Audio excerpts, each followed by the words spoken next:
प्रभु यीशु मसीह के नाम से आपको नमस्कार और जय मसीह की। प्रभु का अनुग्रह लगातार आपके साथ, आपके परिवार वालों के साथ भी बना रहे। प्रभु की स्तुति और प्रशंसा हो। आज का विषय हम देखते हैं और विषय बहुत महत्वपूर्ण है और गंभीर भी है। विषय है, प्रत्येक व्यक्ति अपनी ही अभिलाषा में खींचकर और फंसता है। प्रत्येक व्यक्ति अपनी ही अभिलाषा से फंसता है और पाप को जन्म देता है। याकूब उसका 1 अध्याय उसका 14 और 15 पद में यह वचन है। उसको भली भांति हम पढ़ते हुए आगे बढ़ते हैं। परंतु प्रत्येक व्यक्ति अपनी ही अभिलाषा में खींचकर और फंसकर परीक्षा में पड़ता है और फिर अभिलाषा गर्भवती होकर पाप को उत्पन्न करती है और पाप बढ़कर मृत्यु को जन्म देता है। याकूब 1 अध्याय उसका 14 और 15 वचन। आज बहुत से लोग अपनी असफलताओं, पापों और गिरावट के लिए दूसरों को दोष देते हैं। गलती खुद से होता है और खुद अपनी आंखों की अभिलाषा, अपनी आंखों को चैन नहीं है गलत चीज देखने के लिए। जब हम गलत चीज़ों को देखते हैं, गलत चीज़ों के बारे में लगातार हमारे मनों में चलता रहेगा, तो वो अभिलाषा हमारे अंदर बढ़ेगी और वो हमें एक पाप की ओर ले जाएगा और गंदे विचार, गंदी सोच, गलत ख्याल, रात दिन हमारा मन उसी में बना रहेगा। अगर ऐसे ही करते रहेंगे तो एक दिन आपका नाम लोगों के सामने प्रकट होगा और आप खुद एक दिन पछताएंगे कि मैंने ये ऐसा क्यों किया। देखिए, पाप कभी भी छिपा नहीं सकते, समझ रहे? कभी ना कभी किसी न किसी के सामने जरूर आएगा। देखो, आप अच्छाइयाँ करो वो भी सामने आएगा और बुराई करो या पाप करो छिप कर, वो भी एक न एक दिन सामने आएगा। भले मनुष्य और लोग, अपने परिवार के लोग, अपने भाई बहन या अपने घर के लोग या अपने माँ बाप नहीं देखेंगे आपको, लेकिन यह मान के चलिए कि एक सृजनहार है जिसने आपको बनाया, हमें बनाया, वो सब कुछ जानता है और भली भांति जानता है। तो दूसरों पर दोष लगाने की ज़रूरत नहीं है, उसने ऐसा कहा, ऐसा किया। परंतु हम अपनी आँखों पर, अपने मन पर, अपने विचार पर प्रभु के वचनों के अनुसार उस पर नियंत्रण कर सकते हैं। कोई परिस्थिति का कोई दोष देता है, कोई शैतान को और कोई लोगों को, परंतु आज परमेश्वर का वचन स्पष्ट कहता है कि मनुष्य पहले अपनी ही अभिलाषाओं में खींचकर और फंसकर गिरता है। बाहरी प्रलोभन तब तक प्रभावी नहीं होता जब तक हमारे भीतर की अभिलाषा उसे स्वीकार न करे। इसलिए हमें अपने हृदय की रक्षा करना चाहिए। इसलिए अपने मन की, अपनी हृदय की, अपने सोच, अपने विचार, अपनी आँखों के ऊपर हमें सुरक्षा करना चाहिए और रक्षा करना चाहिए, उस पर नियंत्रण करना चाहिए कि हमारी आँखें क्या चीज़ देखने के लिए बहुत मगन है, कौन सी ऐसी बातें हैं और हमें उस पर खींचती है। देखिए, गंदी कितनी भी चीज़ें हो, जरूर कुछ पल के लिए आपको अच्छा लगेगा, लेकिन अंत में उसका परिणाम बहुत बुरा है। अंत में उसका परिणाम बहुत बुरा है। हम पहला पॉइंट देखते हैं। पतन की शुरुआत हृदय की अभिलाषा से होती है। पतन की शुरुआत हृदय की अभिलाषा से होती है। वचन कहता है याकूब 1:14 में और नीति वचन 4 अध्याय 23 वचन में। मैंने 1:14 आपको पढ़ दिया, नीति वचन भी जरूर आप पढ़ें। मनुष्य अचानक पाप में नहीं गिरता, गिरावट पहले मन में आरंभ होती है। जब हम गलत इच्छाओं को स्थान देते हैं तब वे धीरे धीरे हमारे अपनी ओर खींचने लगती है। पहले मन करेगा ये थोड़ा सा देखें, थोड़ा सा विचार आए, फिर वो विचार हमारे अंदर घर कर जाएगा और उस तरीके से हमारा मन हमारा विचार उसे देखने के लिए ललायित रहेगा, और जब तक देख नहीं लेंगे तब तक वो चैन से आपको रहने नहीं देगा। पाप इसी तरीके से हमारे जीवन में काम करता है। तो उस पाप से, उस गलत विचार से, गलत अभिलाषाओं से अपने आप को सुरक्षित रखें। मेरे मसीह यीशु के प्रियजनों, प्यारे भाई बहन, प्यारे दोस्त, प्यारे बच्चों, प्रभु में अच्छे बने, प्रभु में पवित्र बनने की कोशिश करें और उसके वचन को थामे रहें, तो ये सारी चीज़ें आपके ऊपर हावी नहीं होगा। उदाहरण देखते हैं, हव्वा ने पहले निषिद्ध फल को देखा, फिर उसकी इच्छा की और अंत में उसे खा लिया। उत्पत्ति 3:6। पाप का आरंभ फल खाने से नहीं बल्कि मन की इच्छा से हुआ था। हव्वा ने उसे देखा, फल को देखा, और वो मन को मन भाव लगा और इच्छा जाहिर हुई। तो इच्छा जब जाहिर होगा तो दरअसल अक्षर ऐसे ही होगा कि आपको उसको छूने को भी मन करेगा, उसको खाने को भी मन करेगा, उसके साथ अगर कोई ऐसी चीजें हैं तो उसके साथ पाप भी करने को मन करेगा। समझ रहे? तो इन सारी चीजों से अपने आप को सुरक्षित रखें प्यारे भाई बहन। दूसरे पॉइंट में आते हैं, अनियंत्रित अभिलाषा पाप को जन्म देती है। क्या करती है? पाप को जन्म देती है। देखिए, गलत संबंध अगर आप करेंगे तो कहीं ना कहीं आप पाप को जन्म देंगे। जैसे लोग कहते हैं ना, बिना बाप का बच्चा हो जाना वो कितना कलंकित हो जाता है। आज के डेट में ये सब नॉर्मल लोगों ने ले रखा है, कोई सीरियस बातें नहीं है, सब नॉर्मल चल रहा है आज के डेट में, आज के समय में। ये कोई भी जैसा भी हो वो सोचता है कि अरे कुछ नहीं होता है। अगर कुछ अच्छी बातें बोला जाए, अरे अपना देखो, अपने आप को देखो, अपने आप को संभालो, अपने परिवार को देखो, हमारे ऊपर आप शिक्षा देने की आपकी आवश्यकता नहीं है। ऐसे बोल के आपका मुंह नीचे कर देंगे, आपको उदास कर देंगे, लेकिन वो अपने जीवन में अपने आप को सुधार लाने की कोशिश नहीं करते हैं। तो प्रभु नहीं चाहता कि कोई भी बेटा बेटी नाश हो और इस तरीके से जीवन जिए। अनियंत्रित अभिलाषा पाप को जन्म देती है। याकूब वही 1:15। यदि गलत इच्छा को समय रहते नहीं रोका जाए तो यदि गलत इच्छा को समय रहते नहीं रोका जाए तो वह कार्य में बदल जाती है। जो बात पहले विचार थी वही बाद में पाप बन जाती है। हमारे मन और हमारे विचारों में वो घर कर जाएगा तो वही एक पाप का रूप लेगा और हमें नाश करेगा, हमें पतन की ओर ले जाएगा। समझ रहे हैं? अगर उदाहरण देखें, दाऊद ने बतशेबा को देखा, उसके प्रति गलत इच्छा को अपने मन में बढ़ने दिया। बतशेबा, जब हम बाइबल पढ़ेंगे तो पता चलेगा, दाऊद ने बतशेबा को देखा, और पहले देखा तो ये नहीं कि उसको ऐसे ही देखा, जब फिर दोबारा उसको देखने की कोशिश किया तब उसके मन में एक अभिलाषा उत्पन्न हुआ। तब उसके मन में जब लगातार उसने देखा होगा, लगातार उसके ऊपर मन लगाया होगा, तो उसके अंदर पाप एक जगह बना रहा था और उस जगह को उसने बनाने दिया।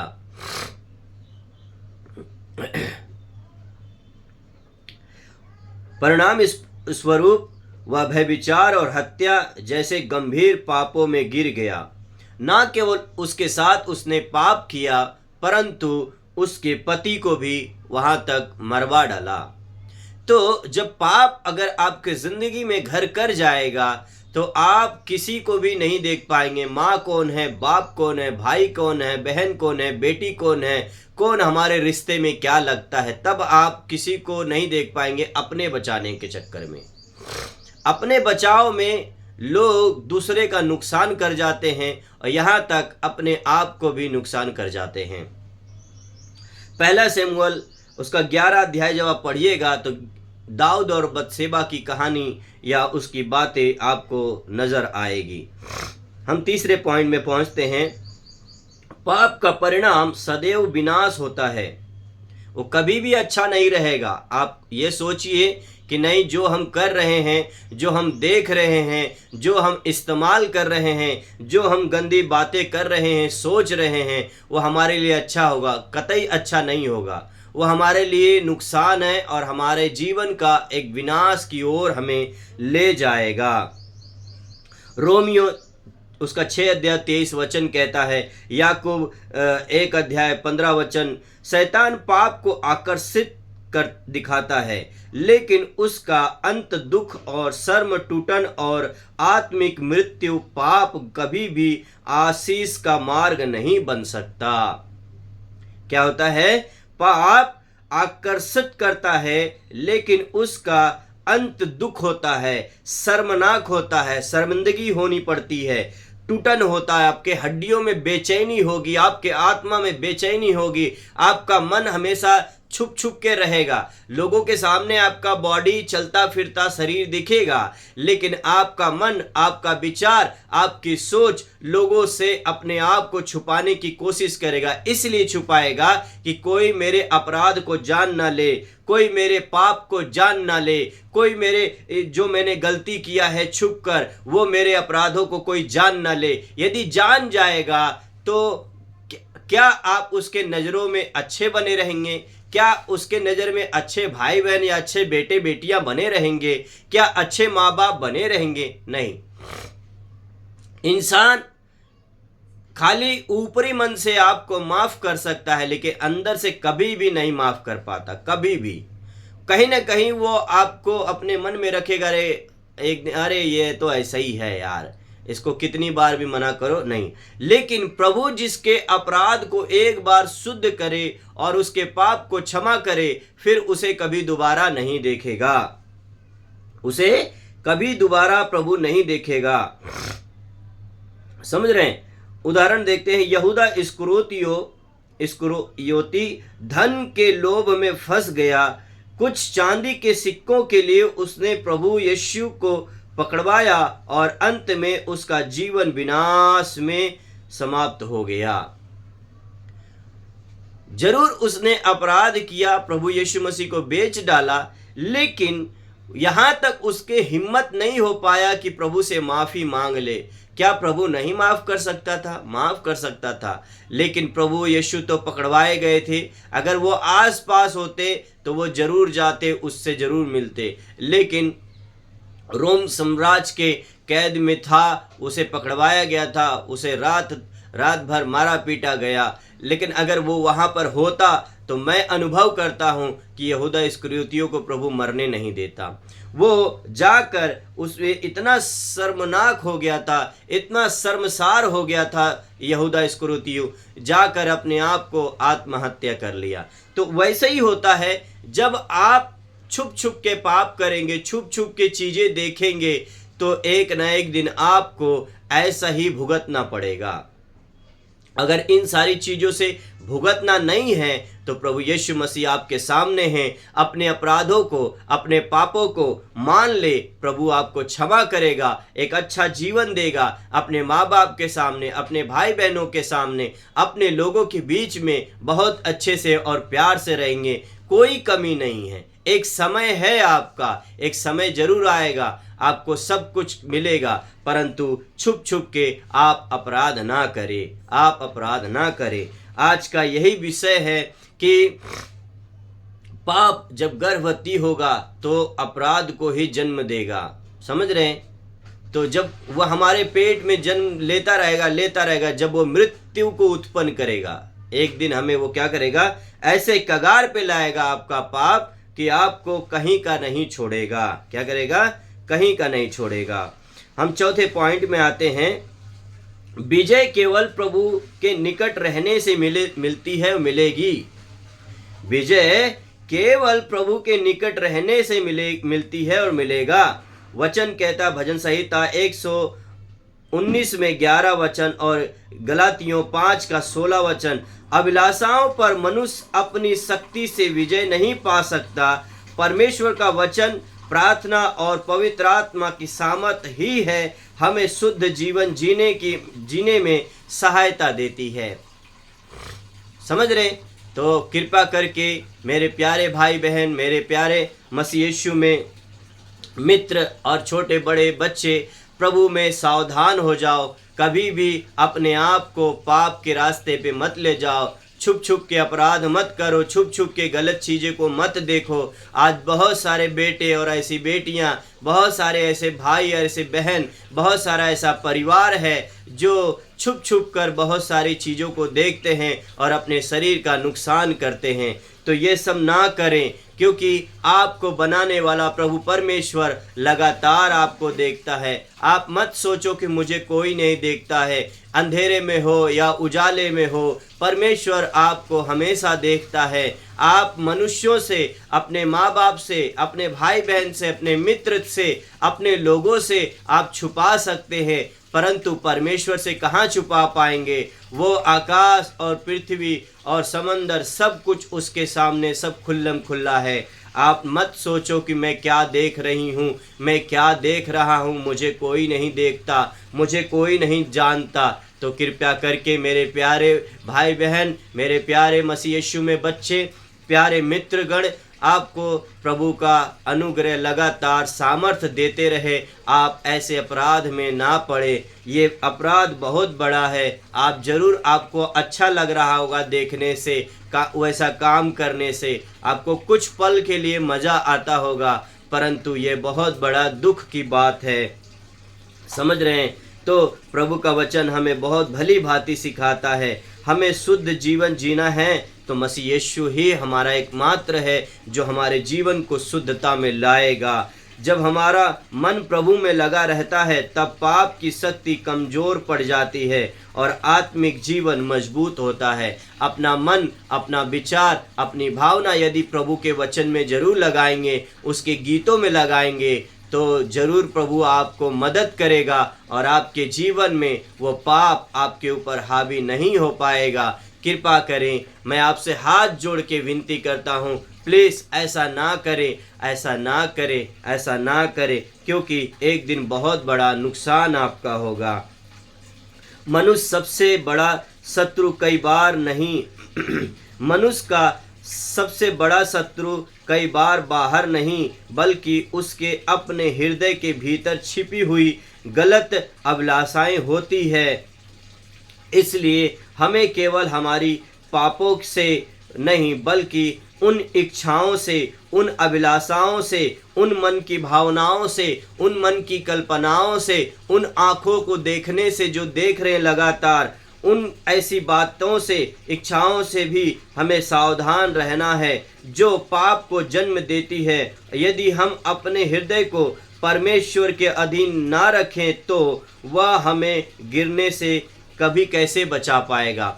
हमें परमेश्वर के वचन में अधीन रखें तो वह हमें गिरने से और पाप में जाने से और तमाम गलत काम करने से परमेश्वर का पवित्र आत्मा हमें बचा लेगा, हमें बचा लेगा और धार्मिकता के मार्ग पर ले चलता रहेगा। प्रभु का धन्यवाद करते हैं आज के सुंदर विषय के लिए। मैं मसीह यीशु का धन्यवाद करता हूँ जितने लोग आज इस बात को सुनते हैं। मेरे मसीह यीशु के प्रियजनों, मेरे अच्छे भाई बहन, मेरे अच्छे दोस्त, प्रभु आपको आशीष करे और अनुग्रह करे। आए हम एक छोटी सी प्रार्थना करके समाप्त करते हैं। मसीह यीशु, हम आपका धन्यवाद करते हैं, राजाओं के राजा, प्रभुओं के प्रभु, पवित्र प्रभु यीशु मसीह। हे स्वर्गीय पिता, हमें स्वीकार कर हम स्वीकार करते हैं कि कई बार हमने हमारे अपने हृदय की अभिलाषाओं हमें अब आपसे दूर ले जाती है। हमारे मन को शुद्ध कर, हमारी इच्छाओं को अपने वचन के अनुसार बना। हमें हर प्रकार के प्रलोभन और पाप से और गंदी चीज़ों से बचा। पवित्र आत्मा के द्वारा हमें सामर्थ्य दे कि हम पवित्र जीवन जी सकें और हर दिन आपके निकट बने रहें। प्रभु हम आपका धन्यवाद करते हैं प्रभु यीशु। मैं तमाम उन भाई बहनों के लिए, तमाम उन मित्रों के लिए, तमाम उन बच्चों के लिए, तमाम उन माँ बाप के लिए जो अपने लोगों से छुप छुप के जो अपराध करते हैं, जो गंदी चीज़ें, गंदी बातें बोलते और देखते हैं, प्रभु यीशु मैं आपसे विनती करता हूँ ऐसे लोगों के ऊपर प्रभु आप दया करें। तमाम उनका मन और विचार प्रभु बिल्कुल बदल जाए, उनके जीवन में एक नया अनुभव आने के लिए मैं आपसे प्रार्थना करता हूँ प्रभु। तमाम उन बेटे और बेटियों पे परमेश्वर तेरा अनुग्रह होने पाए, अपने जवानी के समय में अपने सृजनहार को स्मरण करने पाए, अपने जवानी के इस समय में प्रभु वो आपको देखने पाए, अपनी जवानी के दिन को प्रभु वो आपको देने पाए। प्रभु ऐसी अभिलाषाओं से, ऐसी गंदी बातों से प्रभु इन तमाम सारे बच्चों को, तमाम सारे भाई बहनों को, तमाम मसीह यीशु आपके प्रियजने बचने पाए राजा, और आपके राज्य में प्रवेश करने पाए। हम धन्यवाद करते पिता, सारा आदर महिमा इज्जत प्रभु आपको देते हुए धन्यवाद के साथ प्रभु आपने मेरी प्रार्थना को सुना है प्रभु। धन्यवाद के साथ प्रभु यीशु के नाम से इस प्रार्थना को मांगता हूँ पिता, सुनो और ग्रहण करें। आमीन आमीन आमीन। सावधान रहें, सुरक्षित रहें, अपने आप को बचा के रखें।